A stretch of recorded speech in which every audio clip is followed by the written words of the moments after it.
Dobrý? Je to dobré? Aspoň je to v pohodě. V pohodě úplně. No a jak to teda vidíte, pane Máš Roky? video? No, tak chvilku tvak.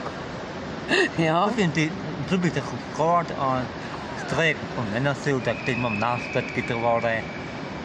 Těžké, to je těžké. Drahé jízdy, zuby nemám čas schovávat.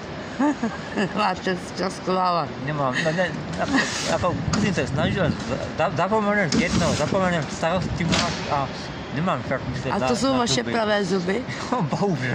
Bohužel, děvenko, bohužel. No, to dneska drahé ty strojky.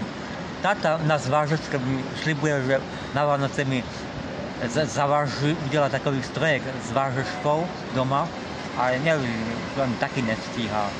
Taky Že by mi nesmí. strajk udělal, nebo je kůrovy jsou drahé tyto.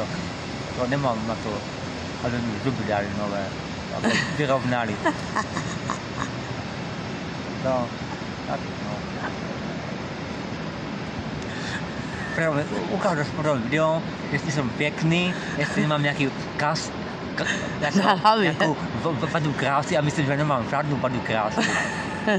Já si teda nejsem vědomý nějaké vady krásy. Nevím, já myslím, že trošku tento zub je větší, ale to není ani vidět, že je větší tento zub. Jinak všechno v pohodě u mě.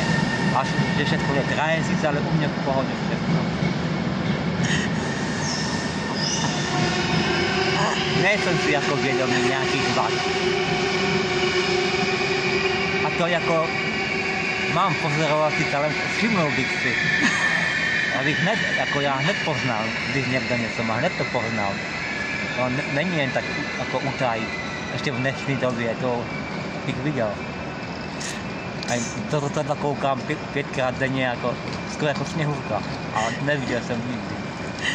Žádná vada teda není.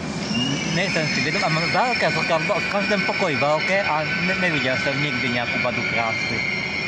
A jako do toho mistera, jsem se chtěl přihlásit do mistera a by mě vzali do toho soutěže mister České republiky, ale výška 1,80 m byl problém, jinak, že není problém, výška je problém, ale jiný nebyl problém. Jen ta výška, no, chyběla pár centimetrů A ty dárky, co jste koupil všem? tak Dobrý? jako